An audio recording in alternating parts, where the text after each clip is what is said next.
Hi everyone and welcome back to my channel. I am Caspian and I read a lot of books, mainly library books. But in this video I'm gonna share with you a mini haul and all of the books that I have received or purchased or been gifted since I last shared a book haul.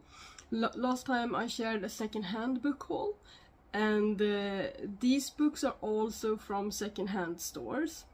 So I'm gonna share with you that there's not many books, only 4, but one is a big chunker. So the first book I bought myself. Me and my dad went to this kind of antique bookstore, and we were under the impression that it was, you know, selling everything because it was closing down, but it turned out that they were only gonna restock, so they needed to get rid of a lot of books cheaper, even cheaper than usual, because they needed the space to be able to restock. But I bought one book. It's always a challenge, you know, to go to a bookstore and not buy many books, especially in a secondhand bookstore. So the one book that I bought includes 3 complete novels, and this is called Mary Stewart's Merlin Trilogy. I think it's in English, actually. Is it? I don't think yeah, it's in English. The 3 complete novels of The Crystal Cave, The Hollow Hills, and The Last Enchantment. So this is the book. And it's been a long time since I've read something Arthurian. I think that's the word, right? And normally I'm not that fond of like collections in this like this, because I normally, you know, I wanna be able to hold up the book without dropping it on my face if I lean back, and dropping it on my feet, and you know, get rid of a toe or two if I drop it. So but I couldn't resist this one. So it's a lot of pages. It's really a lot of pages, but I have to remember that it's 3 books. So let's see if it says, if it has like a table of contents somewhere here.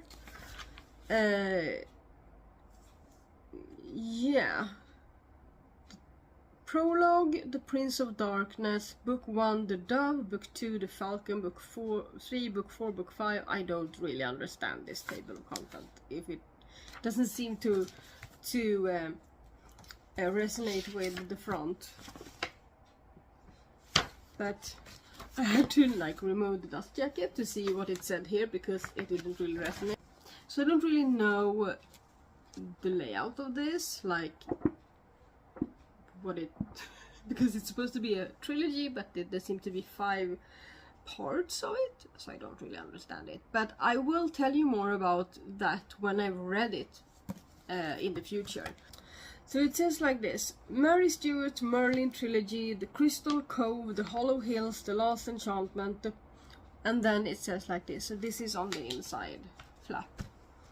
The prophetic voice of Merlin, the mysterious enchanter of Arthurian legend, has completed his story. Written over a period of 10 years, Mary Stewart's 3 best-selling novels now stand together in one volume. The finest work of her distinguished career. Hers is the most extended portrait in all literature of this compelling figure of Dark Age myth and history. Merlin, the protector and tutor of Arthur, has usually been portrayed as an old man, but The Crystal Cave begins the trilogy with the story of his perilous childhood as the bastard son of a Welsh king's daughter, and the secret discovery of the magic arts that will set him apart from other men. With the birth of Arthur, Merlin's guardianship began, and the ancient legend continues in the Hollow Hills with the dramatic immediacy that is Mary Stewart's special gift. Arthur, and then you have to flip to the back. Arthur grew to young manhood, ignorant of his royal parentage, in the deep and dangerous forests of 5th century England and Wales. where no law was stable and fierce battles raged amongst the brooding mountains, when, in due course, Merlin guided him to the sword that tested his claim to power and the crown. Arthur became king by right, and soon Merlin, his adviser, was to emerge, however obscurely, as the architect of the first united Britain. King Arthur plunged instantly into violent warfare against the Saxons, but in the last enchantment there are also more dangerous and subtle enemies ranged against him. Ranged? Is that the word? Morgause? Is that a name? Morgause.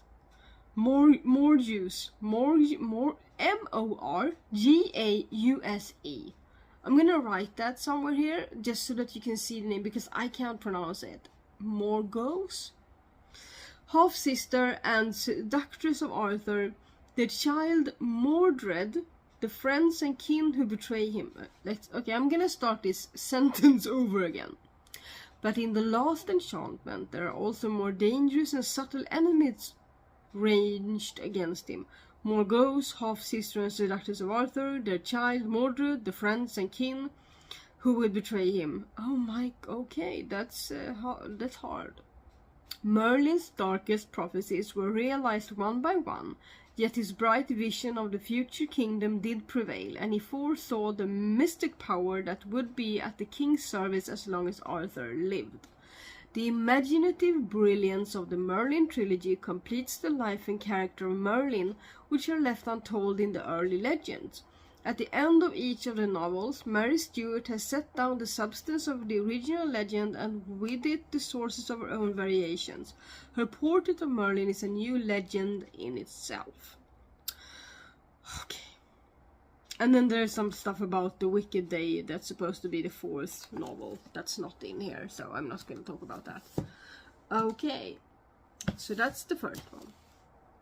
And then when then I had a friend visit me to celebrate around my birthday. I had my birthday in May, so this one I bought, I think it was also around my birthday, or maybe at the end of April. And then I had a friend come to this part of Sweden where I live. She doesn't really live here, so she came here in the beginning of June. Yeah, in the beginning of June she came here, and I showed her my favorite secondhand stores, and she was very interested in visiting those and looking for books, because she also is a reader. She prefers audiobooks, so when we buddy read, we have to find something that is available both physically and in audio, so that we can discuss it later together. So when I took her to the secondhand stores, she told me to pick 3 books that would be a gift from her, and these are the 3. So first of all, it's the first and third, of course, book in the Victor Legris mystery. These are Swedish translations of books by Claude Izner. So the first one is Mordet i Eiffeltornet by Claude Izner. I'm gonna see if there is an original title in French. So Mystery Rue de Saint-Péret. I did take French once upon a time. Apparently it's not sticking. It didn't stick that well. Mystery Rue de Saint-Péret. I'm gonna put the title on the screen for you, because I know how to do that stuff now, so I'm gonna do that. So the original title underneath. And then if you are interested in reading it in English, then you could just look up that one, I guess, or the author. So this seems to be like a series of books, and I have the first one and the third one. This is the first one, it says. So these are like history mystery novels. Paris 1889. The exotic world exhibition gets the city to brew with life, and everyone's eyes are turned towards the sparkling new Eiffel Tower. Right there, in the mass of people on the first floor, a woman collapses and dies. The police suspects that she has gotten a bee sting, but the young bookkeeper, Victor Legris, suspects that the death hides a darker truth. Okay, so who do we follow? Okay, so we follow Victor as he tries to solve the murder. Well, he thinks it's a murder. It's in true Agatha Christie spirit, it says here. So this is the first book, and then the third in the same series is called Döden in Montmartre, and I'm gonna put the original title down here as well in French. I don't think I will try to pronounce it. No, I'm not. In November 1891, so 2 years after this one. I'm guessing there's the one in between is 1890. A young woman is found dead on the Boulevard Montmartre in Paris. She has been strangled to death, and her face has been what's the word when you just do like this? Until it's unrecognizable. She is completely dressed in red, but her feet are bare. When a red women's shoe is left at the bookstore, Elizabeth, that's a name, suspects that the bookkeep, Victor Legris, because these are about him, he suspects. Okay, so I first thought that Elizabeth suspected Victor, but the bookstore is called Elizabeth, and the bookkeep, or no, the bookstore keeper. Bookkeep is something else, right? Bookkeep is like keeping books, like finances, right? Well, Victor suspects a coincidence, no, not coincidence, a connection between the two events.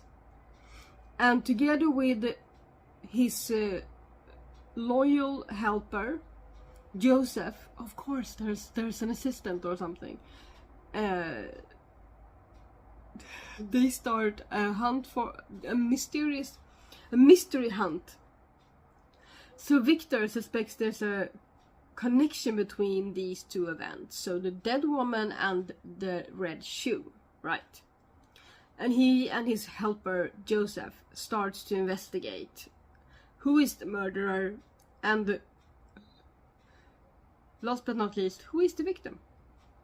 So, okie dokie. So yeah, that seems fun. So I do enjoy a good mystery. I do enjoy like Sherlock Holmes-esque mysteries. I have recently found out that I am not that fond of Agatha Christie's writing in some instances, especially when it comes to Poirot, but I do like the spirit of it, and I do, so it's interesting to read other books with the same kind of feel. And then the fourth and last book, so it's one of the three that my friend bought me, is called Reindeer Moon.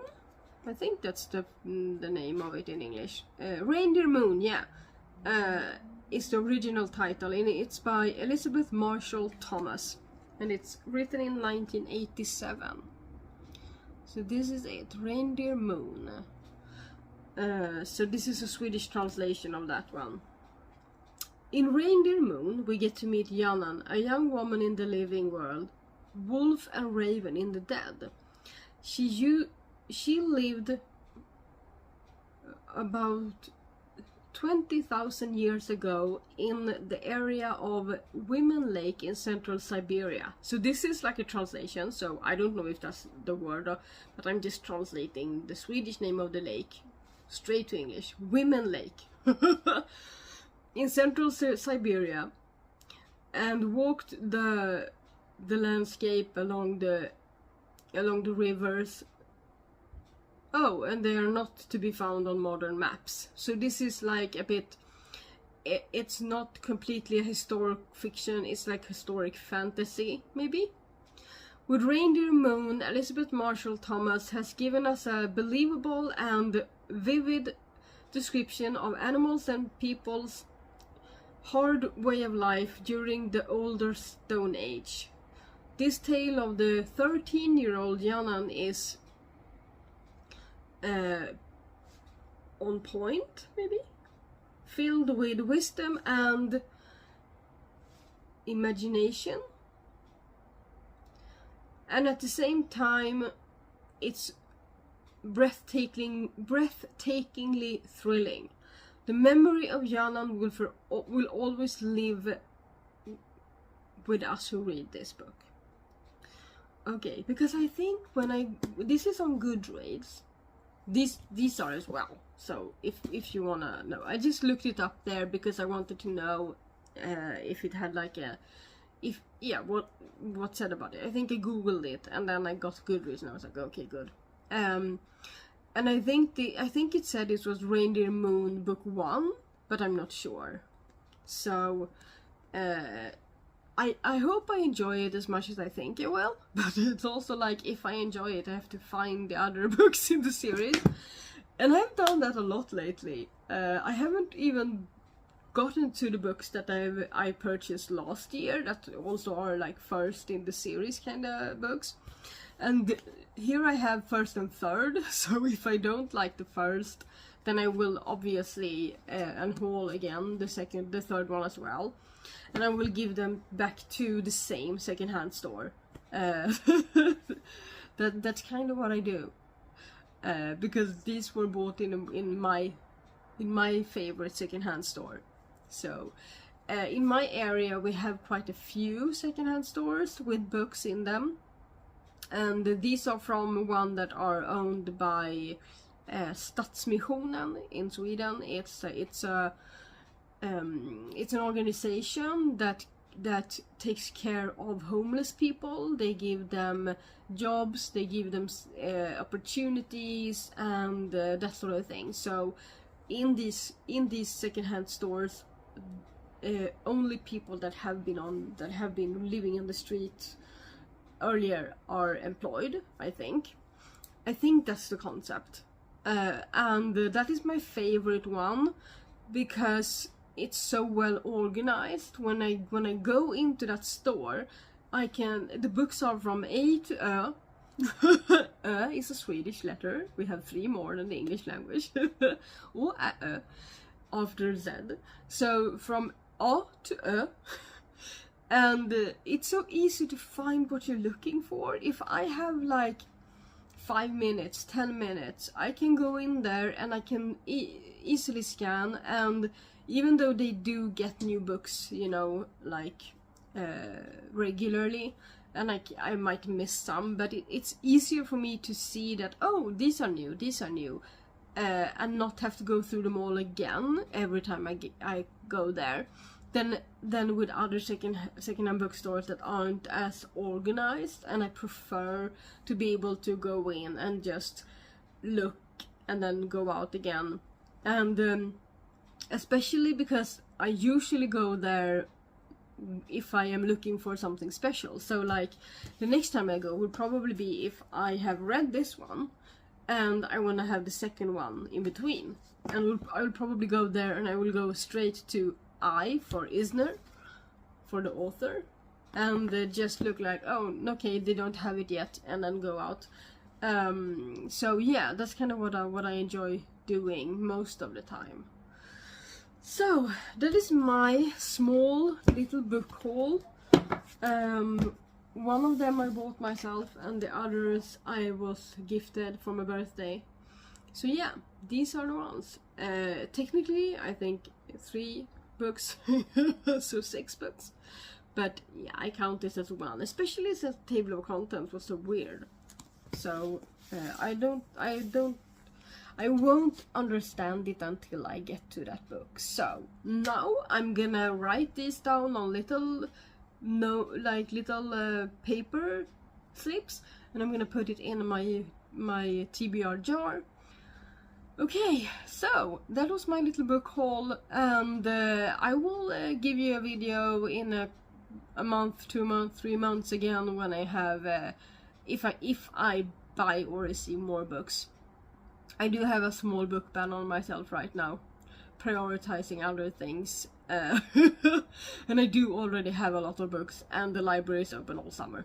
So yeah, but I will see you for another haul when I have more books to show you, and yeah, enjoy your reading.